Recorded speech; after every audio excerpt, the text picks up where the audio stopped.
You can't have a bank, you can't have the fund without the money. We've seen what happened to the Fast Start finance. We really have to know where this money is going to come from.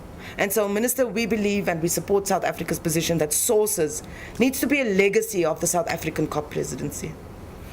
And then we agree on the shared vision as a big priority. We need to have agreement around the global peak year, and WWF wants a 2015 global peak year, and we also believe that you can set a 2050 target.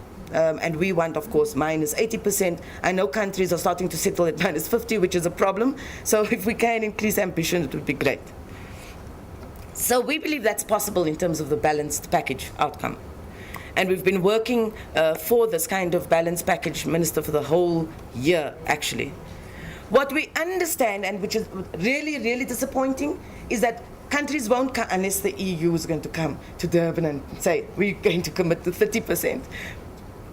Largely unlikely, but we know that the developed countries are not going to come to Durban with any other pledges than what they've already committed to in Cancun. And as you've correctly said, it's not ambitious enough. The sum total of that is just about 17%, and it's very much below what the IPCC even says that its lowest range is required to prevent runaway dangerous climate change. And so we know that the parties are not going to come to Durban with new pledges, but we certainly think that we have to deal with all those loopholes so that we call it closing the Gigaton Gap, actually. There's a huge gap. And somehow we need to look at what's possible in Durban to already starting to close that Gigaton Gap, and some of the accounting rules, the loopholes that exist in the current KP regime needs to be looked at. So WWF, as I said, we've developed the strategy at the beginning of the year. We've adopted this approach, and we've developed what we call the Rottweiler issues. Essentially, we were going to go for these issues and work for it with all governments that we are engaged with across the world, Minister. And that's what we've done, because we believe Durban must do two things. You need to lock in the progress that we've already made up to now, and including in Cancun. So operationalizing, as you say, the Cancun agreements. But we also believe Durban needs to create the space for that kind of transition period. And that can be done through the balanced package approach. And so we've chosen 4 areas as our big priorities.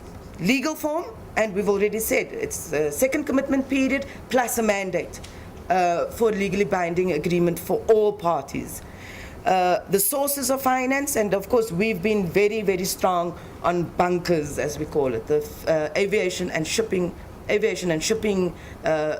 emission reductions and finance from that. The global goal and the global peak year, and then the measurement, reporting and verification. These are our 4 big priorities at WWF, and we've worked very hard for those, and we've seen some very positive movement, especially on sources of finance.